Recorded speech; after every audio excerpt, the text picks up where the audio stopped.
I'm here to speak to you about presenting yourself today. Presenting who you are and getting your message out there in a way that's effective. My heart's passion is bringing people together and exploring what it is that unifies us at the most fundamental level of being human. Today, I'll be speaking to you about various ways in which you can get your message out there. In my profession, what I do is I work in the field of psychology and communication. Basically, I talk to people about how you can communicate more effectively to get better results, and also how you can sustain fulfillment in your life without burning out. Because you're going to go home when you leave here, aren't you? And you're going to come up against obstacles, you're going to meet people and challenges and situations, and who knows, after time, you need to find ways to keep yourself motivated, to be courageous, to stay confident, and to continue getting your message out there in a way that's meaningful to you and making a difference in the world. But there's probably going to be many times in your life when you need to step up and share your message. It might not be a formal presentation, it might just be a dialogue with somebody, or perhaps it's an opportunity for you to spontaneously pitch your idea to the right person, or just to talk to somebody about it. However, should you be preparing for a presentation, even if you are going to use visual aids, or for an interview, then what I'll be covering with you today are the bare bones, the structure of how you can formulate ideas in your own mind so that when you deliver your message, others will be able to make sense of it, understand what you mean. I'd like you to remember a time you enjoyed learning something new. Perhaps it was a hobby, a musical instrument, some time in your past when you remember learning something new and having a good experience. Just come up with your own memory of that right now and be in that memory as if you're having that experience in your body right now. And as you're there, enjoying learning something new, it ought to be fun. I'd like to start off by telling you a bit of a little story. It sort of sets the mood, and I'll tell you why I'm doing this later on so that you can use it if you like it. It's okay. So, once upon a time, a couple were walking along the beach, and it was autumn, fresh, crisp morning, and they took off their shoes to have a real experience of what it's like to be on the beach. And they walked along that crunchy, coarse sand, and they could feel that underneath the soles of their feet. And as they walked along toward the ocean edge, they could feel the spray of the ocean landing on their skin, invigorating them, fresh. They could smell the salty scent of the sea air. And as they looked up, they saw seagulls flying above, making that cawing sound that seagulls make as they soar through the air. Then, suddenly, off in the distance, they see a strange moving form, and they became curious. So they started to make their way to go and find out, what is that? So as they're making their way along the beach, they discover many things. And as you're learning, who am I to know what you'll be learning and how you're going to apply that in a meaningful way in your life today? We all learn in different ways. Okay? Some people need to see pictures of your idea. You need to give them ideas that form pictures in their mind. You need to tell them what they should be seeing, what they should be focusing on. You'd be using words that help them to clarify mental pictures in their mind, while others need to hear what you're talking about. You need to help them to understand what the idea sounds like, what they're going to hear in your message. And then again, there's other types of people who need to get to grips with what you have to say. They need to get a feel for it. They need to understand it. They need to get busy. They need an example in their hands. What I'm suggesting is that your venture is a living presentation, and you are that presentation. Okay? Because until you're living the idea and the concept and bringing it out into the world through the person that you are, you can never speak authentically about it. It won't be from the heart. And unless you're talking from the heart, people are less willing to listen to you because you're just another bird singing a song. I'd also like to suggest that every time you present something, it's a one-time act. You'll never give two presentations that are exactly the same. You might become really good at your presentation, and you might be able to say it word for word all the way through, but I don't think that would be a good presentation all of the time for all different types of people. My suggestion is that you live it and let the words come from your heart each time you engage with somebody through having rapport with them or with your entire audience. If you're going to prepare for a presentation, or if you're starting your presentation, start with the end in mind. First of all, know what your outcome is. What is it that you want to present? Make sure always that you know what that is. You ought not to even begin the project of preparing a presentation without knowing what you want the outcome of that presentation to be. In your presentation, give people that bigger picture. This is what we're moving toward, folks. This is the big picture, and I've sort of given you an overview of what we're covering today, and then we're going to go into the details, as we now are. And then for you, once you've presented to your audience or to the individual that you're speaking to, having given them what the big picture is, you're now going to break it down so that they can understand how we're going to get there. People need to hear what you're saying in certain ways. You need to use the words that resonate with them. And because when you're speaking to a general audience, I don't know any of you very well yet. I don't know what your preferred learning style is. Okay? So I don't know if you prefer to see pictures, if you prefer to hear the words in a certain way, or if you prefer to do exercises and practice things in order to understand it. So what I do is I make sure to give you an experience of all of that. A charismatic person does all of that. That was that story that I've started that you might be aware I haven't yet ended. Okay? Seeing the birds, hearing the waves, feeling it on their skin.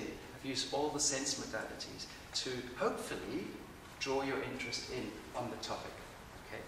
You want the person that you're presenting to be drawn in on your topic. You want their attention fixated on that, and that's why you're doing this. More important than what I've just said to you is the following. A study was done in the 70s proving that about 93% of what we communicate as human beings is unconscious. What that means is 93% of the meaning you are giving my communication right now is determined by what I do with my body and the way in which I use my words. 7% is the content itself. So what I'm saying, it doesn't really matter. But how I'm saying it matters a lot. Okay. So when you believe in your message, and you know your venture is meaningful to you, and it's going to make a difference in the world, obviously then, it's going to be so much more easy for you to speak from that truth. And in that way, have the body language and the voice expressions and tone and volume and tempo that is a match. So one thing you can make sure to do is to use enough of your physiology so that it is an example of your message. That's called congruence. Are you in alignment with your message? Just make sure it's the physiology where the words flow from you, and keep changing your physiology until the words do flow from you. That's the idea. Now, a lot more than the content of what you're saying is still the way in which you're saying it. Now, if I'm in an interview situation, because what I'm showing you today has as much to do with presenting yourself in a public speaking situation as it does in a one-on-one interview situation, make sure that the words you're using are like their words. Okay? Do they speak fast? Are they a very quick speaker? Do you know the people that make lots of pictures in their mind speak very quickly because they need to get all the words out that describe all the pictures that they're making, and the picture says 1,000 words. So that's a lot of words. You need to get out there very, very fast to show everybody what the pictures are that you're having in your head. So you know that somebody who speaks very fast is probably making a lot of pictures in their head. And if you are the person that likes to get to grips with things and feel and get in touch with the energy of the experience before you even begin to say anything about it, it takes a bit longer. Now, if you are a touchy-feely type and you're speaking to a very visual person and they're like this, and their back's up straight because they're making all the pictures. And you're like, you're not going to reach them. They're not going to relate to you as well. You won't have as much rapport.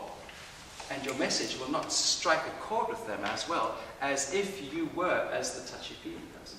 Just straighten your back. And pick up the tempo of your delivery in order for it to resonate with the other person. And you need to change the way in which you are articulating your message until it is similar to the other person. And volume. If somebody is very loud and you're very timid, they're going to be like, I can't hear you. Within your own comfort range, that would be an important thing to consider. There are many ways in which you can enhance the receptivity of your listeners. Most importantly is when you're speaking from your heart. People love it when others are being authentic and they listen more closely. But there are other things you can do. One thing I've done today is I've asked you to remember a time when you really enjoyed learning something new. And to go and be in that experience as if it's happening now. Now, why would I suggest something like that? Because if you are in that frame of mind of, now I'm learning something new and I'm enjoying the learning experience, it's plausible that you'll be getting more from this presentation because you're in the frame of, I'm learning something new and I'm enjoying it, already to start off with. Well, I hope so. So that's why I'd use that analogy to create receptivity. The other thing that creates receptivity is interaction. Interact with the audience as much as you can. I'll be doing a couple of exercises with you on that note as well. Okay? Get them engaged, ask them questions, ask for their opinion, and the rest will flow. Now, let's get to the really important stuff. Okay? And that's rapport, the next one on your list. Okay. Until you've got rapport, which is a felt sense of trust and responsiveness with the individual or the audience with whom you are talking, until there is that rapport, there's a disconnect. People don't really relate to your message or to you as a person. So how do you develop rapport? You want to make sure in a more public presentation type scenario that you've got everybody in your field of awareness. Because if I'm sort of ignoring you over there, talking more to this side of my audience, you're going to feel ignored. And you're not going to appreciate this time here very much, and you're not going to be receptive, and you're not going to really care about what I have to say. Definitely want to make sure that everybody in the room is within my awareness. But more important than stepping back is a very clever skill that I'd like to teach you today. And that skill is called peripheral awareness. Probably for some of you, the major benefit is it puts you into a calm and receptive, grounded, connected frame of mind and body. It has been proven in neuroscience that when the following skill that I will teach you is applied, you activate your body's natural relaxation mode. So, should you have any nerves, anxieties, fears with regards to that which you're going to be presenting, then the following skill is an awesome, very effective technique that you can use to put yourself into the optimal state for presenting yourself. So I need to open the aperture of my awareness to include the entire room. And the way in which I'm going to do that is, while I'm here addressing each of you, I am simultaneously allowing my visual field to include everything to my left and my right. The skill is simply the intention to be loosely aware of what is happening in the periphery of our visual field. So that while I'm looking there, I can see these two poles. They're vague, they're hazy, they're not focused, but they're there. I'm aware of them. And just allowing myself to be aware of them activates this mode that sends a signal along the optic nerve of my eye into my brain that activates my body's natural relaxation mode. It affects my nervous system, and it puts me into a receptive and calm and grounded frame that inhibits any kind of stress reaction. So I do a lot of stress and burnout work with my clients in the one-on-one sessions that I do. I make sure they all learn the skill, because the reason why people run around in stress mode and eventually land up in burnout is because they're operating in tunnel awareness. Okay, they go through life narrowly fixated on all the little bits that they find oh so important, and they're doing this and they're doing that, and they're oh so busy, and they're just fixating their attention like horses going down a racetrack with blinkers on, galloping toward their goals that they are finding so important. And because they go through life in these kinds of modes, they are unaware of all the other resources and synchronicities and meaningful things going on around them. This broader awareness includes your whole audience. And if I welcome you, so to speak, into my expanded awareness, this field of awareness that I create through intentionally doing this, then suddenly you, at an unconscious level, feel like you're part of what's happening. And when you feel part of it, we have rapport. So for now, if you're looking at me or if you're looking at something else, it doesn't matter. While you're looking at whatever you're looking at, I would like you at the same time to allow yourself to be aware of what's over to the left and to your right. It's like you're looking at that, but instead of just looking at that, you're now also aware of this. This is not focused. That is focused. But there's awareness of it where there wasn't awareness of it before. So while you're looking at what you're looking at, invite your awareness to expand, to include what's all the way over to your left and to your right. And when you do that, and your awareness expands outwardly in that way, notice how your body responds. Notice what's going on in your head. Notice what happens to your breathing. Notice your overall state. What are you noticing? I said to feel a lot calmer.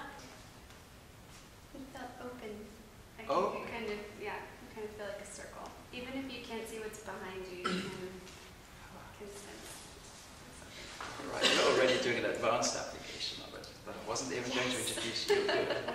Okay, yes, but that open, isn't it good to be in an open frame when you're doing any kind of presentation? We like to listen to open people, and when you're open, you're more aware. This diagram is the only visual aid I brought along. So basically here you are this heart, and you're located within a diamond. Nice. Okay. So you're a heart, and around you is a diamond that shines brilliantly, making the world a brighter place for all of us to be in. Thank you. So now, as the person you are, authentically true to who you are as a radiant diamond, your message is what you shine out into the world. There are 4 things you should be aware of in order to get your message out there in an effective way. Starting with number 1, why? Why should people stop to listen to what you have to say? When you are creating your pitch, designing a presentation, the first thing you want to have as that which you will be presenting is answering the question, why? Number 2 is what? What is it that you're saying? What is the heart of your message? Make sure that that is clear in your own mind and that it follows the why. So once I've articulated why I think you should want to pay attention to what I'm saying, I'm going to tell you what it is that I want to say. This is the message. This is the actual content that you are delivering. Once you've given people the theory, the data, the information, you want to have them have an experience of that. And that is the how. So how do they apply your concept? How do they put it to work? How do they make it happen in the real world? And this is where you explain how it's going to function. And one of the ways in which you can explain that how is through giving them an experience of it, an exercise. It could just be telling them about an example of what it is that you're talking about. an example that's happened in the past, perhaps. Give them something that they can understand. Make sure that they have an experience that they can see and hear and feel. And once you've given them the experience, you've addressed the how, finally you want to make sure that you deal with if this or if that, then what?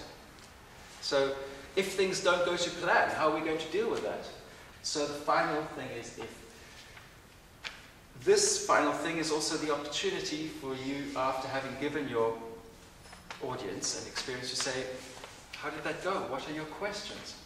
How did it work for you? What did you notice? Have you discovered certain things? What's your experience discussing that? People may be concerned. They may have, maybe it clashes with the religious idea of theirs, or perhaps it clashes with the philosophical idea, or maybe they have doubts about its practical application down the line. That's a discussion that you have at the end of your presentation. We save that for the end. Following this structure from 1 to 4 is what gives adult learners the ability to understand and to grasp, to make sense of what you're presenting. I'll give you an example. I'm going to say 2 sentences. The first sentence is a questioning syntax, and it addresses the why. My second sentence is addressing the what. Are you ready for it? Mm-hmm. Would you like to find out today why you are valuable in the world? Do you know that when you change your internal representations about yourself, you change your external experience of life? And when you change your experience, you change what's happening in the world. And that's how valuable you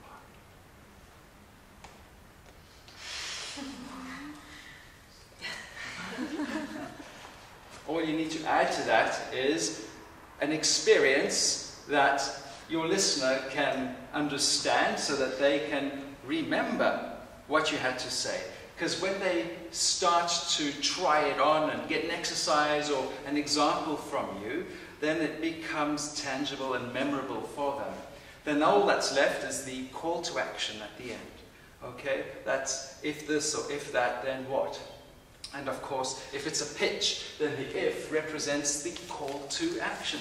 This is how they get to make the decision that you want them to make. That, of course, is the best decision they could possibly make in order to invest or to at least get something meaningful from whatever it is that you have to say. Finally, whatever the feedback is that you're getting from your audience or after your presentation, whatever that feedback is, take it. There is no such thing as failure. There's only information about how you need to do it differently next time. And to close, I'd just like to remind you of the key elements here. And it boils down to you. Being true to who you are. And being true to who you are is simply knowing why you're here. You know why you're here on earth too. You know at least something about your life purpose. Because you've got a message that needs to get out there. The message needs to be spoken in the way only you can speak it. And it needs to land in the ears and in the hearts of just the people that need to hear that message. So until you get your message out there, it stays here. And it's wonderful that you are aware of your message and you're able to articulate it to yourself. That's important. But until such time that you apply models such as this, in order to get your message out there, it's not going to create the effect that you would probably like it to create. So I hope you'll be able to take some of the information I've given you today, apply the technique, apply the ideas, and make them work in a way that's right for you. Because you know, that couple went to explore what it is that got them so curious as they walked along the beach. And as they made their way along toward that figure that had caught their attention earlier on, they started to notice as they approached it that there were thousands and thousands and thousands of little starfish washed up onto the beach. And as they approached the figure, they noticed it was a young woman. And what she was doing was she was bending down, picking up one starfish at a time, flicking it back into the sea, and then she'd bend back down, pick up one more starfish, and flick it back into the sea, and that's the movement that made them curious from far away. Upon seeing this, they went, take a look at this. There are thousands of starfish all over the place. She's picking up one at a time and throwing it back into the sea. And they said to her, you know, who are you? What difference could you possibly make? You're one person, and look at all of this.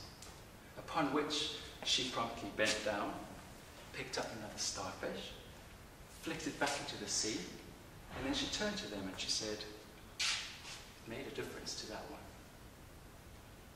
Thanks for listening. Thank you.